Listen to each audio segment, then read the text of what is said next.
program of study and the process for how it gets put there on the PDE website. So you can click ahead. For this session, as Aaron talked about, we want to talk about what is the program of study, which we'll go through, what's happening in Pennsylvania, also a little bit about how the program of study is created so that you know there's validity in what we're doing, and how we go through our revision cycle so that we touch each program of study on a regular basis to do revisions and updates. We want to talk about the SOAR articulation agreements, showing you where to access that and answer hopefully any questions that you have. And then we're talking also about the NOCD and how all of that ties together. And then if there are, and Aaron will then address any of the future activities. Now, the Carl D. Perkins Act, which is what we formally had, was that Act of 2006. And that is where it began as far as the Perkins Act requiring all states to have a program of study for every career and technical program that was taught in the state. And so we started with the program of study, but it had to be the high priority occupations. So at that time, when we started this process, we did have some programs that we eliminated and combined with others so that they'd all be on the high priority occupation list. That no longer is the case, and now we are working and going into the new Perkins, which is the Strengthening Career and Technical Education for the 21st Century Act. So that's quite a mouthful. Otherwise, it's referred to as Perkins 5. Now, as far as giving you information about that, the only thing that we know is that the start of next school year, the 2021 school year, that is when Pennsylvania will be unveiling and implementing their plan. So they have this year, the state has this year to write the Perkins plan following all the components of the plan. And to add on to that, if the plan is currently being developed, I'm sure some of you who are administrators and or post-secondary are scrambling to get all of those ducks in a row for the Perkins 5. But I believe the plan should be, I don't want to quote, but it should be up for public comment within early in 2020, so that you all will be able to see what the draft of the plan is. And what is the program of study? It had to have some certain components, and it had to be a progression of courses or progression that was aligned to secondary education into post-secondary. So, having those articulation agreements had us take a hard look at what we're teaching at the secondary level and is aligned to a major at the post-secondary level.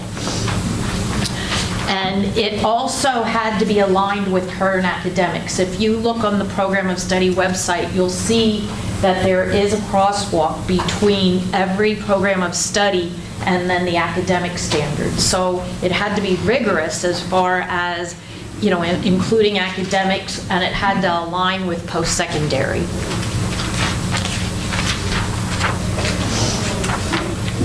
We wanted, in the Perkins, we wanted to make sure that students had access to apprenticeship, that they had access to certifications. So that is another component of the program of study, is that it aligns to post-secondary, it has alignment to rigorous academics, and it also can give students the opportunity for certifications, apprenticeships, or prepare them directly to go into the workforce.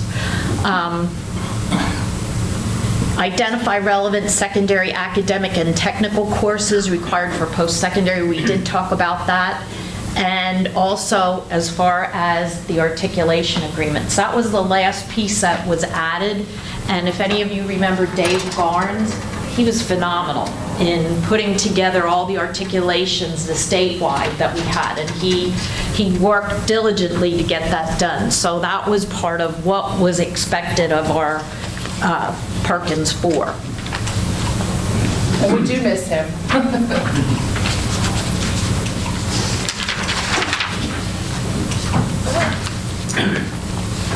Now, some of the goals that we wanted to make sure that were implemented is that schools needed to be recognized for if they met the academic and technical program benchmarks. And we also, as I said, wanted it to be aligned to high priority occupations. It's pretty much across the board that it is. It's not that we have to show it as much as we used to have to get letters and make sure that business industry said it was aligned, but now we feel that we offer programs that really are reflective of what we can offer in Pennsylvania for for students to go into their careers. And we did talk about the industry certification. So those are some of the key factors and some of the key goals that we had for the program of study. Okay, the development of the program of study task list, also known as the POS. So if we're referring to it as the POS, that's obviously program of study. I'm sure you all were familiar with that lingo. So it was developed as a framework of a statewide model. It needs to be achievable by all programs across the state. So the engineering program at Lehigh CTI has to be teaching the same thing as an engineering program at Parkway West. I'm just examples. I know they might not have those programs. But so when we meet, which we'll go through the revision cycle eventually, but when we do meet with the teachers, we make sure that these teachers are writing the tasks are written in measurable terms, but they're also written so that the teachers in LCTI are teaching the same thing as at Parkway West.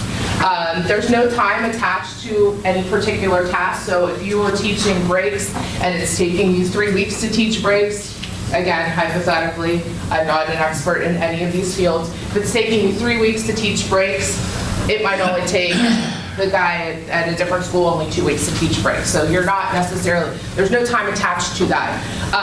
All task lists were developed for 720 hours of instruction, which means that is a 2-year program. Some of you might have just senior only, some of you might have them for 4 years, but it is broken out that that this is achievable in any 2-year program. So if you're a teacher of that program, you are required, I mean, if you want your kids to achieve and get the articulation credits, you have to teach all those tasks. Because when you're filling out that paperwork, you're checking off that the student completed that particular task in order to get that articulated credit. You are also, as a teacher, instructor, or administrator, you are encouraged to have your instructor or as an instructor add local level tasks. So the guy over at Lehigh might add a whole unit on XYZ engineering, where the guy at Parkway is not teaching that, because you're adding that at the local level because you have the extra time to teach that, or you think it's valuable in order for your student to receive a credential or for employment, future employment. But these additional tasks that are added must be reported in the CAT system so that they know that you are teaching above and beyond whatever that is asked of you in your program area. And again, I mentioned the tasks are performed in job written in measurable terms. So you're not, what's an example that we use? Well, you don't know something, like the student knows, you know, it has to be an action verb. Yeah, so we're writing, all tasks are written in measurable terms, which as Elsie and I have seen in the last couple revisions we've definitely cleaned those up, and all programs should have good actionable terms as far as their tasks go. And if I could just add, Erin said about 720 hours, it's a 2-year program. And that's where you need to know what your program is approved for as far as the hours. Some of you have students 3 years, some of you have students 4 years, some, you know, you have them as senior only, which should work out to 720 hours. But if you have more than 720 hours, you really need to add tasks. That's the expectation. So when the state comes in to do your 339, they'll be looking to see what additional tasks you have. But if you have a 2-year program, that's where you're encouraged to, you know, this is a basic framework, and some of you can move a lot faster with your students. Go ahead, Erin. So what is included in the program of study? So you have your SIP description, which that is a federally defined description.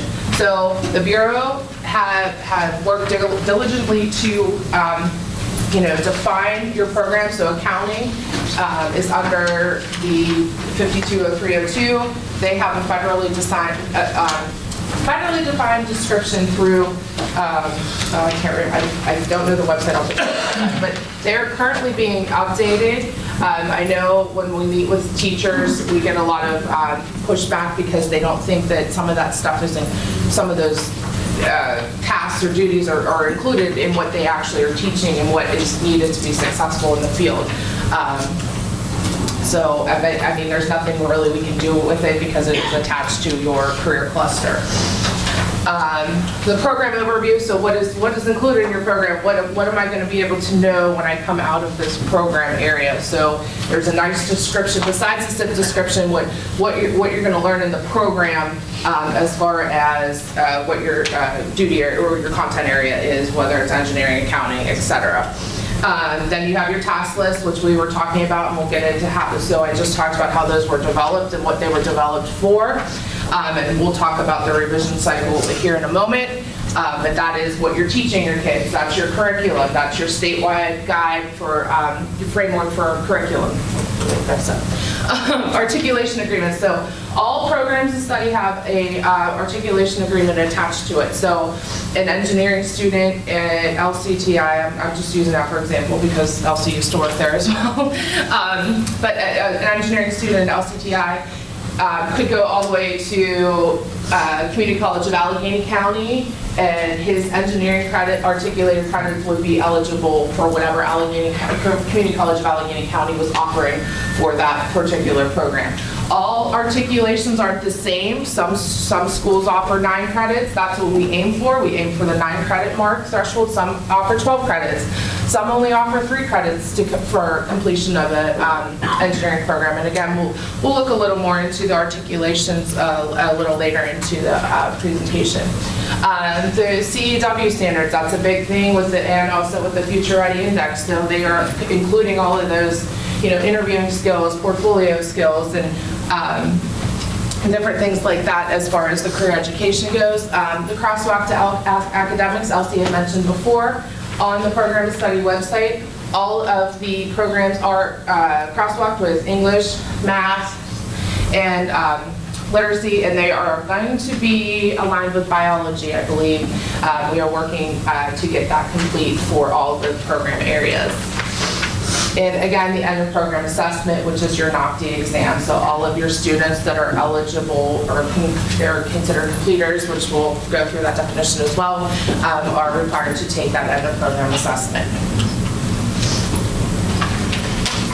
Now on the PD website, you'll find that there's 42 programs of study, and we also have 5 that are non-POSs, and you can see that's agriculture, general agriculture production operations, cinematography, film video production, which is new this year, which we just developed the task list at the end of September. Cosmetologists, that is one of those that I know they'd love to be a POS, so one day maybe that'll happen. And then the rehabilitation aid, which is a relatively new program as well.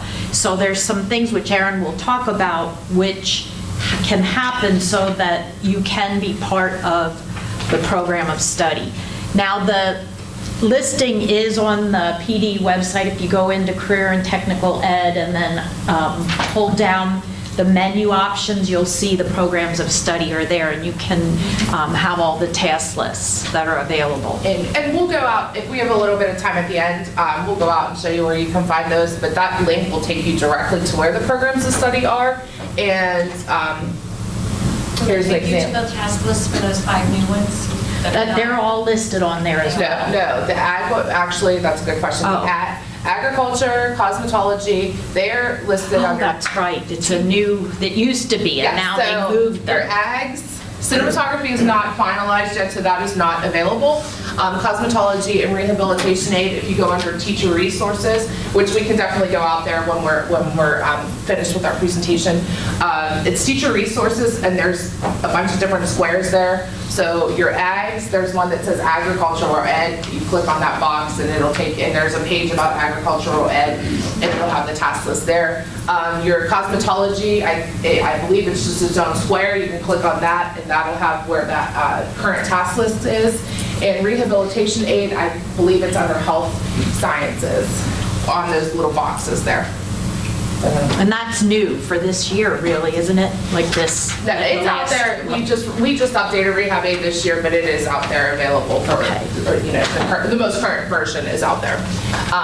But here's an example of where you would go. So this is what you're seeing. Right, for the current POSs. And if you, I don't know if you can see it, but each column that is a different color are the years. So it shows you the progression of years as they're updated, and this is for 2009. The one that is circled is for 2019 through 2021. And what that means, it's the graduating class. Like those students that are now in 9th grade, or 10th grade, I'm sorry, would use that task list because they're still going to be part of that task list when they graduate in 2021. And you see there's the crosswalk to academics there as well with the PDF. And your task list is available in an Excel format, so if you were adding things or like that, you were able to do that on that task list. So for the graduation year for phase 2 or phase 3, the program of studies crosswalk. That was a good question. Those are not updated yet. The person at PD that did that no longer works there, so we are working with someone to get those updated. So yes, that's their question. Okay. So now our revision cycle. So this is where I'm recruiting teachers to be a part of this revision cycle. So when you're creating a new POS, so this happened whenever all 42 of the programs of study happened. And on the website, they are broken out in phases, and that is just whenever they were created initially, we created phase 1, and that was graduating year, so that's the only programs of study the Bureau had at that time. Then they added phase 2 with in conjunction with your high priority occupations, phase 3, phase 4, so we're up to phase 6. So veterinary assistant technology is phase 6. The ags would be considered phase 5 because they run with the graduating years of the phase 5, even though they're not a program of study, but we clump them in with that. And I think cosmetology was phase 3. So when creating a new POS, we do a task list development, which we recruit teachers or solicit teachers to come to the Ritz-Carlton here at State College and hunker down for a day. No, we get you an overnight, we feed you well. It's a fun time. But we bring the teachers here to do this. So that's we're going to take whatever your curriculum may have been. Just a suggestion, since there's such, again, especially with Perkins 5, could community college faculty be involved in that? Good question. We'll get to that. Thank you. So the task list development would happen here at State College with teachers. And then there were when they were first developed, business and industry were at the table as well as post-secondary representatives. It wasn't necessarily all post-secondary representatives, but whoever was able to come to that meeting. So that was kind of like going through what you're teaching in your classroom, developing this framework, but then the post-secondary was also adding components in to say, if you add more here, you're going to get more credits your kid's going to get more credits when they come to my university. So, some people, I don't want to sidebar it, but, some of the articulations there, like, they feel that the task lists are really watered down, and that's why you're only getting 5, they can only offer 3 credits, or they can only offer 3 gen eds, and they're not even getting an engineering credit. But anyways, we'll go more into that as well in the next slide. Articulation agreement, so kind of what I just said. We are creating the articulation agreement with those post-secondaries at the table, or whoever, whatever community college you're articulated with that has that particular program. We do a test alignment. So the the testing crosswalk has the test that is valid for your program area. So when we created this program of study, so initially when it was created, there was probably several tests that NOCTI had at the national level that would have been valid under your program area. Because I know I'm using engineering as an example because we just revised that this year. So engineering had a bunch, I think there was 3 different tests under it, and I know architectural drafting here had architectural drafting, mechanical drafting. There were 3 NOCTI national tests. So the goal that PDE wanted that there was only 1 test attached with every program area. I believe that there's probably only a handful out there right now that have more than 1 test that we're trying to work to get 1 test per program area. So we do that test alignment. I'll explain what goes into the test alignment, and then we would create a customized. We would do the customized test development depending on the alignment result. So there are several Pennsylvania tests out there that we had created because the NOCTI national test wasn't aligned with what we were teaching in our classrooms. So revising the POS. Aaron, Yes. real quick. Yes. This creation, who decides on the creation? Right now, I had to flip to another zip code for my computer programming, okay? And it doesn't have the program of study for this zip. Right. But in the description, it talks about post-secondary schools and, going on to college. And so again, I've placed that question out there, how could you get this zip to have the program of study? So who decides that? But that is a decision made at the department and the bureau. Going back to cinematography, we had 12 programs in the state, and a teacher came to the bureau and said, this is an emerging field, or the rehab aid is another great example, again, emerging field. I think there's 13 programs in rehab aid out there now. So they just decided to say, hey, okay, we're going to create a statewide model. If the articulation in place, the rehab aid is on the fringe of getting their POS status because we need the articulation, the statewide articulation. And even though, like you're saying that your says that there are post-secondary degrees and things like that go along with it. So do you know how many programs off the top of your head? I just have computer programming. You just have 11. That one, and again, do we go to like our biggest employers, your insurance? Yeah, They're begging for computer programming. Yes. So again, is that where we start? Yes, yes, I would definitely start. And then also a message to Dr. Burkett at the department, say, this is another emergency, this zip code would be, But yes, we are throwing in. Every once in a while, I get an email that says you need to make a statewide task list for this particular program area, and I'm like, okay, I'm on it. So it just comes a message from the department. So Can you tell me where we can find the list of the NOCTI tests that are developed by the state versus the national? Yep.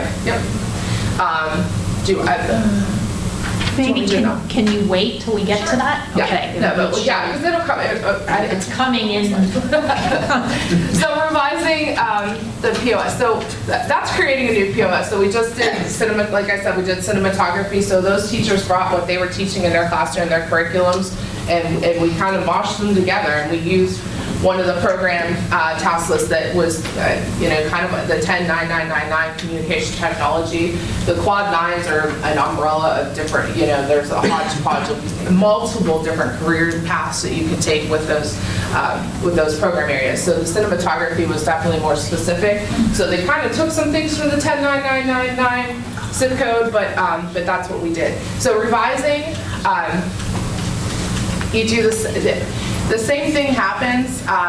So this time, since Elsie has been on board, we have revised. We've gone through the entire cycle with all 42 programs of study. So we've done the revision, we've done the survey, the articulation agreements are in place, and if we had to develop any tests, which we did rehab aid and we did veterinary technology.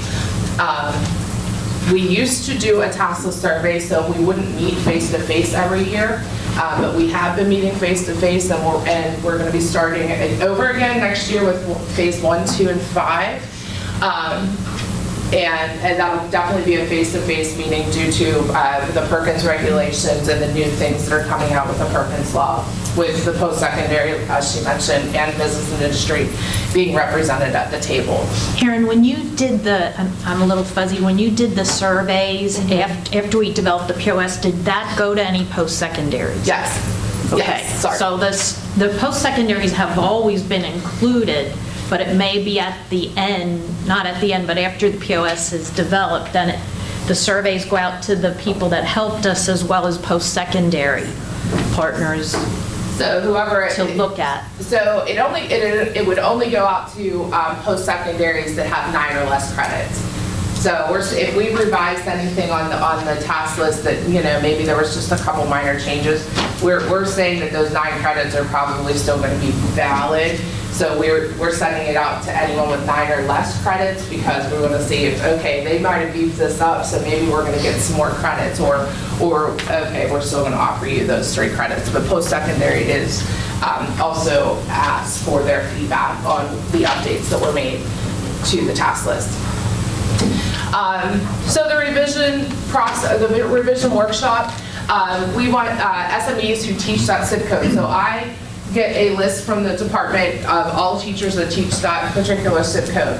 We do solicit to the administration, so we send it to your administrator to say, hey, this is an important piece for your teachers to get involved with. Again, so the woman in the back that mentioned, so moving forward, committees will have post-secondary and industry representatives at the table. So we definitely need the cooperation. This past time we did, with all 6 of our programs, we did have industry representation for every program area. Unfortunately, with post-secondary, it's kind of hard to get people there as far as their schedules goes and their teaching schedules go. So this time around, I think we're going to do a webinar with those post-secondary representatives for those 6 programs. But this is new in Perkins 5. After we meet and we go over our task list and we make any revisions, we add anything, we delete things. You're allowed to delete things as far as your industry, industry goes. You're allowed to take things off. If your OAC said, hey, we don't use this equipment anymore, we use this new equipment, so you're going to add that to your task list. And if everyone across the state can use that equipment, great, so.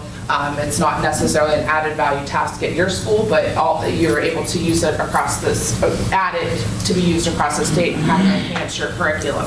After this is done, we do the survey with all the program instructors that were not at the meeting. So we take a group of people, depending on how many programs there are in the state. So we usually take 5 to 7, and we have statewide representation. So we want people from the east, west, central, north, and everywhere, so all across the state.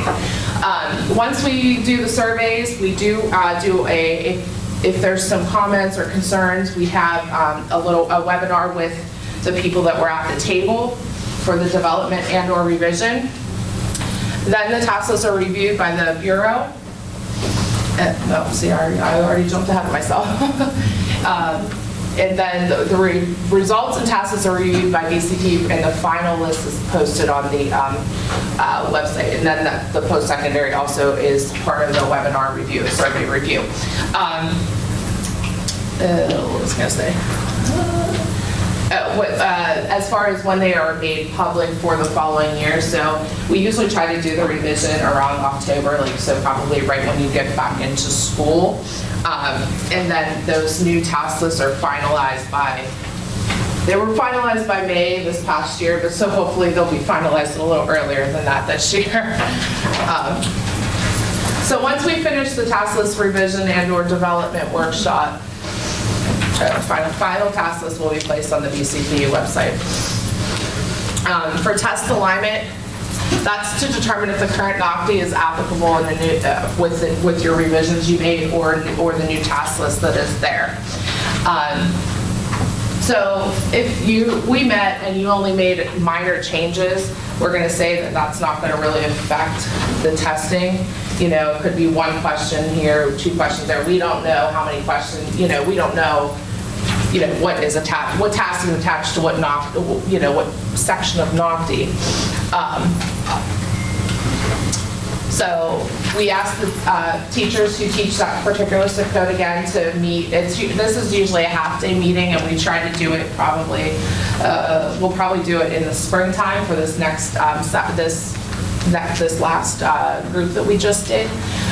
But we take the statewide task list versus the NOCD blueprint, since for NOCD's security purposes, we aren't able to see the test, obviously. And we use the competency report from the testing crosswalk to rate the alignment between the two documents. So you have your tasks, and then you have your competency report. So that's every section of the NOCD that is tested versus what your task list is. That kind of makes sense. You kind of have to look at it to see it, but it's, so with a competency list report, you have how many number of questions per competency for NOCD, not for your task list.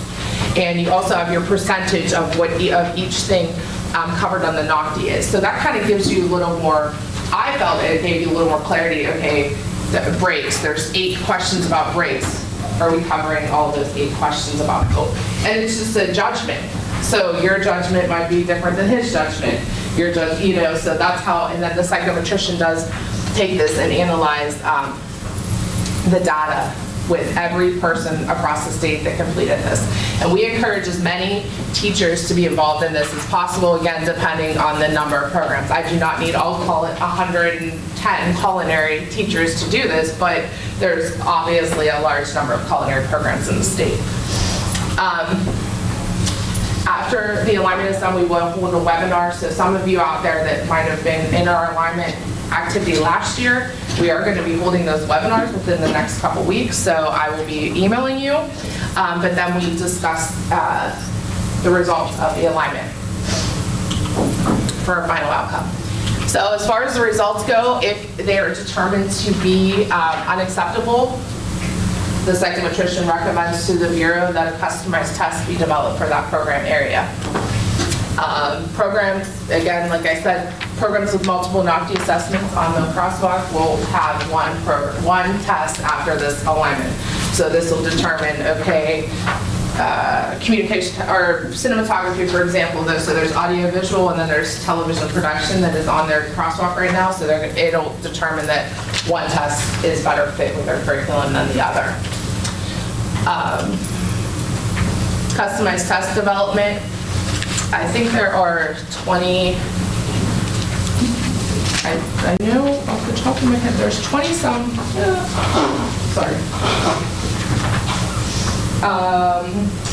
Okay. I have the number. I wanted to share with you. There are 26 current Pennsylvania tests. So that includes the biotechnology test, and I don't know if any of you have that program. There's not very many in the state, but that includes, NOCD made that a national test, and there's currently a CEW standards test as well that was created by Pennsylvania. So any of your students, in addition to your end of program NOCD, so if you're taking your engineering or whatnot, they can also take the CEW test. And Rehab Aid, if any of you have that program, that test just released from pilot and will be available for use this year. That's all hand. Okay. So for the customized test development workshop, when we do that, this is led by NOCD. Each NOCD will rate the standards in their task list. So that would be your 100, 200, 300, 400 level, etc. And that's, again, each SME that we select. For the test development process, we select probably 4 to 5. A smaller group usually works better for that. And again, we like the statewide representation. And again, they evaluate the task up for importance. NOCD then puts it in their little, they have a NOCD formula thing. And that's when they will finalize the assessment blueprint. So on your NOCD blueprints, you have the brakes is 20%. XYZ tires is 40%. So that the blueprint is created on the result of the rating of the standards. So that's going to give you how much, where your percentages is, what you're testing on, what the teachers are testing on. So then after the blueprint is finalized, then you're going to develop your written performance test. So breaks is 40%. So how many, and then NOCD has another formula that they do that say, okay, for breaks you have 40%. That's going to be 85 questions. So then the teachers are going to take, so NOCD brings their item bank of questions they have for auto, but then teachers also write questions. So they could pick and choose from NOCD's bank, but they also write the questions. So they have to write 80 questions about breaks. Have at it. So, or sometimes, they break it off. But we are writing questions and also adapting questions from NOCD's bank. And that goes for written and performance. So a lot of times they do take NOCD's jobs and kind of adapt them and enhance them. But some program areas, they had written their own jobs. So I think Rehab Aid it was taping your ankle. So they had a different process than what NOCD might have had for one of their health tests. So I think veterinary aid did too. Yeah, veterinary aid too. They wrote their own performance jobs as well. So after all the questions are written and and the blueprint is done, then they review the final assessment. So they're going to, all those SMEs will complete the final review, and then the test will be available for pilot testing. So in your packet there, you've got so that was the revision cycle. Does anyone have questions on the revision cycle? I know it's a lot of information, and it's kind of bland information, but it's important information. But you have a flyer there. It's the blue one with the green circles, and that just basically gives you an overview of that development process. And the development process does happen every 3 years. So like we mentioned a couple slides back, that the graduating years were 2019, 2020, 2021. So the fall, so 2020 will be meeting with those phase ones because their task list is only good for that last year. Does that make sense? And again, so this kind of follows your little flow chart with all the things I just talked about. All right, articulation agreements. Before we do want to mention where to get the Pennsylvania. Yeah. Okay. I think we have time Okay.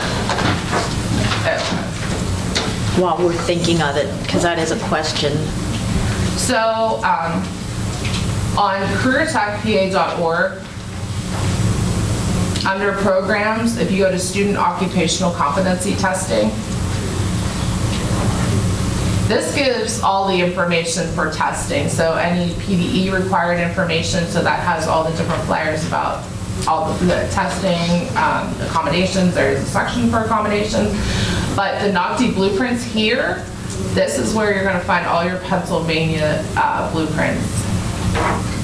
Does that help you? Does that help, Karen? Yes. So the only one that's not there is Rehab Aid, which that's new and it just got released.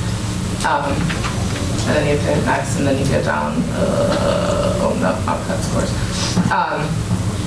But also, if you wanted to look under this test site coordinator resources, the 1920-2020 test crosswalk, this has all that information on it as well.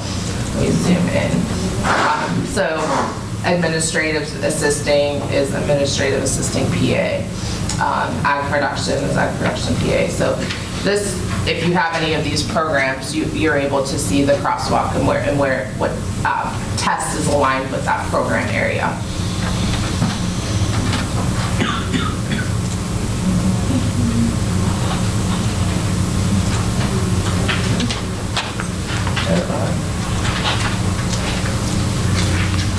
Okay.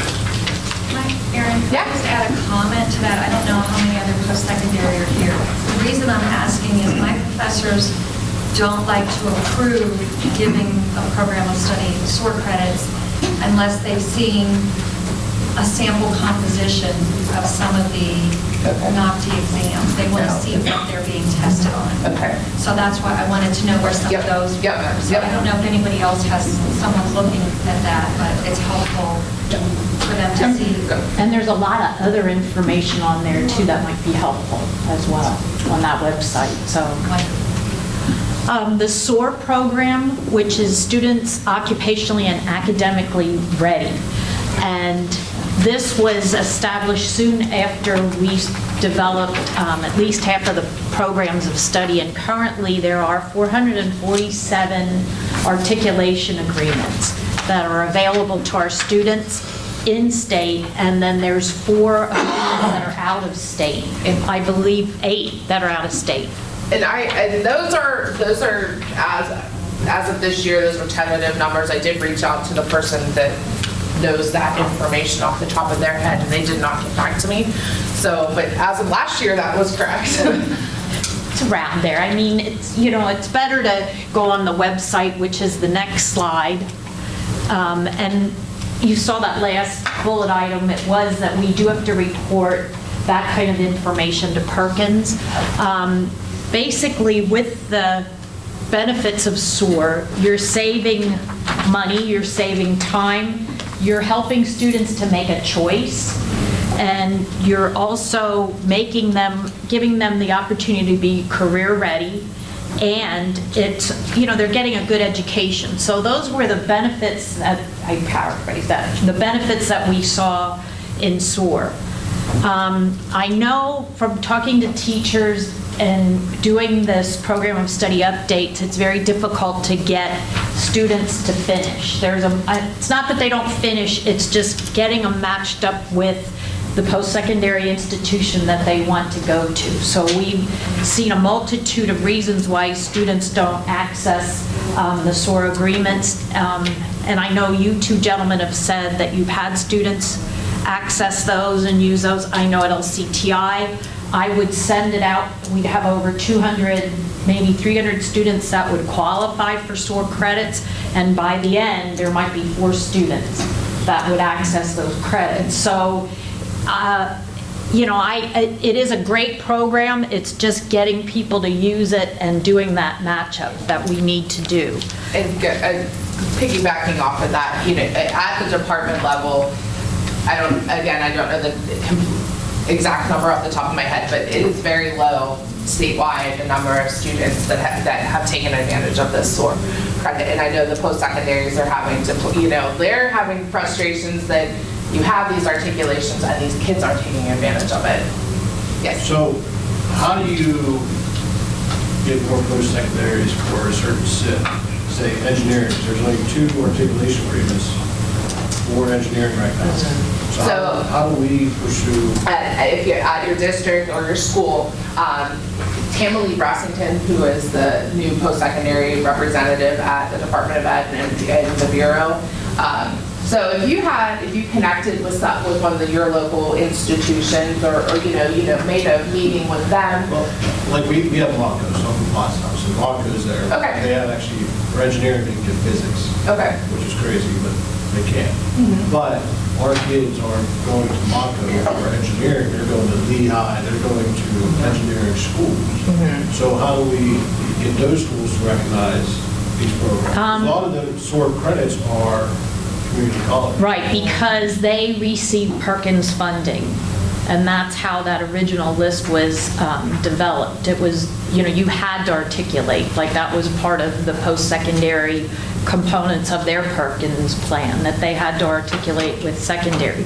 When you're talking about Lehigh, they're a private institution, so the best thing to do would be to have a one-on-one articulation, that you as a school approach them. And I know at Lehigh we had, in addition to all that we offered on the SOAR, we also had many one-to-one articulation agreements, because, you know, we had a 4-year program, so we would be able to enhance the POS and have more tasks that we offered. So sometimes it was to the student's benefit to do the one-on-one rather than to use the SOAR. And that's something I've heard from other teachers as well. Or that I have a student that's in drafting, but then he wants to go into engineering, and that's what he's majoring in at the community college. So it's not a clean articulation. But if you look on the SOAR website, not the SOAR website, but the collegetransfer.net, and see all of the courses that are available, sometimes like the manufacturing, maybe welding, some of those courses, they offer the same articulated credit for the same course. So that can happen too, that students might major in diesel, for instance, but then want to go into machining when they go to post-secondary. There could be some courses that overlap. Gotcha. So I'm on Beaver County CTC, and I'm talking to the instructors. I'm a counselor there. So I'm trying to get the kids interested in more schooling out there, and SOAR is a great idea. However, those types of kids that are going to CTC are not, they don't have college in mind. Right. So going 4 hours away isn't something they've ever even considered. Yeah. Or their family's interested in. Yep. And if your only SOAR program is across the state. Exactly, that's they're not another gonna barrier. be family over there. Right. So And that's- Because that kind of shoots in the foot, too. typically, the students that are in CTE, they're the ones that stay in the community and become Right. the workforce. So it is, and it's not cost effective for them to come across the state to go to school. So, And that's. like I said, that was the frustration Right. with the post-secondary. Right. They're like, Johnson College, I think it's Johnson College is the only college that articulates with a vet tech program. So people from Beaver County aren't going to Johnson College. Yeah, we get it. So that's the frustration there. Just so you know, we understand, and I think the state understands some of the And it's- barriers it that might have happened. be- They've heard from the field. Yeah. Who had a hand up? Tagging on to Oh. what he said there from the post-secondary side, we have to report back the information about our career tech ed students. And because we receive the Perkins funding, we can only report on our 2-year students. We have 4-year degrees as well, but we only include Perkins information. The SOAR credits can only go to a student earning an associate's degree. It can't go to a student earning a bachelor's degree. So we have to have them come in as an associate student, complete that degree in order to get that, and then change to a bachelor's.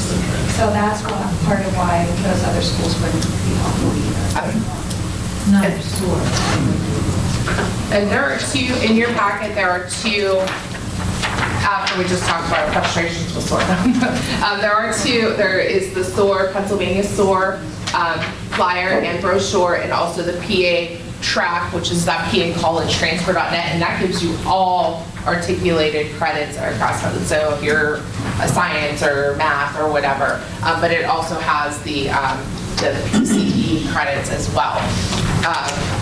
And if you go into college, I'll just say it. Yeah. If you go into collegetransfer.net and then go to the search, and then at the bottom of the search, you'll see Pennsylvania. And that is our area, that is our website information that shows you the articulation agreements. It's very easy to use, and you have to spend some time fooling around with it and getting used to it, but it's very intuitive. And then you'll be able to put in information that you want as far as the course that you want to look at, and then that will give you all the colleges that are articulated with that particular CTE course. I'm with Johnson College, and some of the challenges we're facing with some of our students that would like to take advantage, we don't have a huge population of students taking advantage of SOAR, and sometimes we think it simply comes down to the fact that it's so much paperwork on the end for the student, so it's hard to find, and the counselors are great, but that's a lot of, it's just a lot of missing parts, and sometimes some of the students that are coming in are maybe some of the ones that have a little bit of trouble with that type of task anyway, so just trying to find a way to streamline the process a bit. I think that's, Make it easy. that's the challenge. Right. It's hard. Is it getting their high school transcript? It's not even or that, it's- and I it's just all newer to the moving process, but pieces. it's a lot of moving pieces. Oh, okay. So just All kind right. of gathering that paperwork and Right. getting it in, getting Right. it in and getting it to us, it's just, Right. it's tricky. And also, Right. by the time a lot of the kids, they decide last minute where they're going to enroll, and they graduated months before, and they got that paperwork when they graduated, and now they have you to have to go find back, it. yeah. And a lot Right. of the schools tough. give the originals and don't keep Yeah. copies. Yep. Is it not the certification matriculated into some schools as well? I think you Yeah. can get 12 credits at like Penn College for drafting cert. Right, those, that would be But it's like, not really publicized. Right. No, that is NOCTI's, badge and credential or Right. something. But yes, it's not something that PD does not necessarily not recognize it, but it's not like. they don't it's not oversee out that there. Yeah. component, but you're Yeah. right, there That's are, right. But that's huge. there's a lot Oh, yeah. of different ways to get advanced credit. So in the home stretch, probably gonna run out of time. Yeah, go. Student occupation, obviously, student occupational competency testing is your NOCTI graduate program test. All secondary concentrators, so that means a student that is completed at least 50% of program hours and anticipated to graduate in that school year, and they must be enrolled in the CTE program and obviously graduate, get the diploma from their high school. This includes students with IEP. So I know a lot of people have the accommodations piece. We have an accommodations flyer. I did not print it out, but it is on the bureau table. It mirrors PSSA Keystone testing in Pennsylvania. So if there is a specific accommodation that a student needs, you need to be at that IEP meeting and say, okay, this kid, it needs super extra time or whatnot. So that has to be written in their IEP if it's different than what the accommodations are for the general accommodations that we have for NOCTI. The performance levels, these are also, I believe they're being updated with the Perkins 5, but right now these are what the levels that are in place. We have your advanced level, so that's a person that is able to go out with the technical skills and be on the job with minimal supervision, so he can change the tire.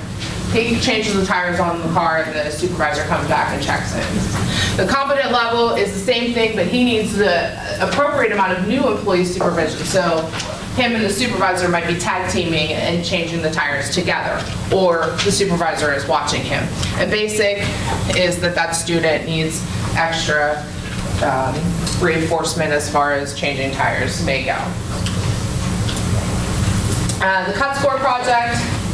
This is super important, and I'm not going to have enough time to talk about it. So when NOCTI releases a pilot test, so this could be a Pennsylvania-specific test, so that's Rehab 8 this year, and then they pilot several national tests. So when they do release a test, the Pennsylvania cut score is developed. Pennsylvania created their cut score process and project because NOCTI does not work with a band to create competent students, advanced students, and basic students. They do a range. They use the same methodology that we use to create the Pennsylvania cut score, but they do not create the range. So that's why we do the specific to Pennsylvania cut score. We need your OAC, we need teachers to be involved as well as administrators, so it trickles down from administration and say, hey, you really need to be involved in this process. Teachers need to get their OAC members involved. And I know I hear that you don't like to ask your OAC members to do one more thing, but this is super important because they are creating a score for your program area, for your students in the end of program testing. So we just sent an information packet to schools. All schools got it that have the programs that we are cut scoring.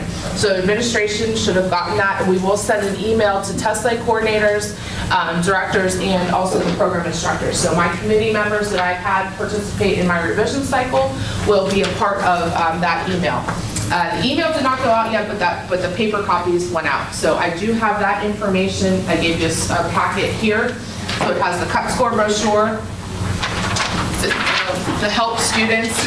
The help ones is for your OAC members and or your co-op employers and the instructors that ask this. That's just telling me what I need from you. So you need to add this to your OAC meeting. And I know most of you already have your OAC for the fall, but if you have an email connection or you are connected with your business and industry, definitely let them know about this project.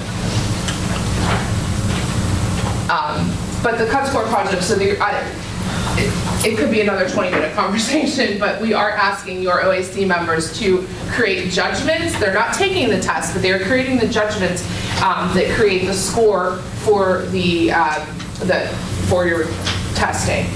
So your SMEs are going to log into the testing system. They are looking at the actual test, but they are creating, okay, this question a student would be able to identify, this is wrong, and this is wrong.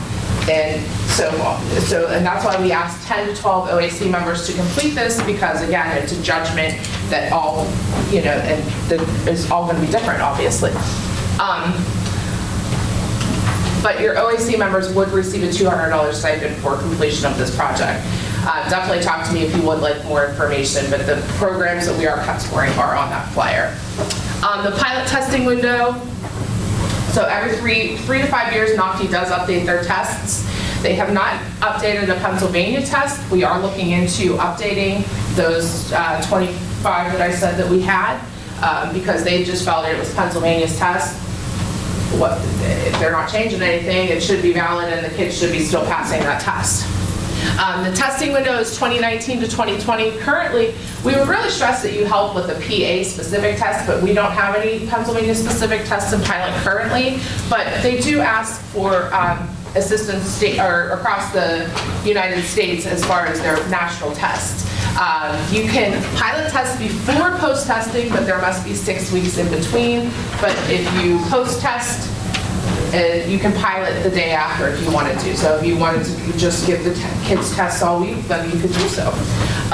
Each test needs 200 test takers. NOCTI will analyze the results and see if there's any zingers out there. Get the group back together, whether some teachers in Pennsylvania are on the national committees that do help with these tests. And then the test, they aim to have the test released September 1 of the following school year. So once NOCTI releases a test, Pennsylvania would take that and do the cut score project with it. Information, test takers are program completers and seniors. And the same, so basically your students that are intended for post-test. Unfortunately, juniors are not eligible for piloting, because it would make Pennsylvania's pilot process a lot easier. This information, it is distributed to the schools in November, so this is an email. It is sent to directors, test site coordinators, also program instructors, and then this information is also disseminated by Impacta, and that information is on their website as well. And we carry that information on that Career Tech website as in the same section where I showed you where the NOCTI testing is. So any future activities that we have right now with our current programs of study, the cut score project, which I briefly talked about, that is currently happening right now. So I am recruiting OAC members and co-op employers. So if any of your programs are on that list, please come talk to me. So we're going to do the alignment with phase 4 and 6. So rehab 8 just had their test release. So any of those programs we are going to be revisiting this spring, and just again continue to recruit teachers and subject matter experts for all of our projects. Does anyone have any questions? Is it required for every student to get a report of their task completion competencies? If they're going for correct articulations, yes.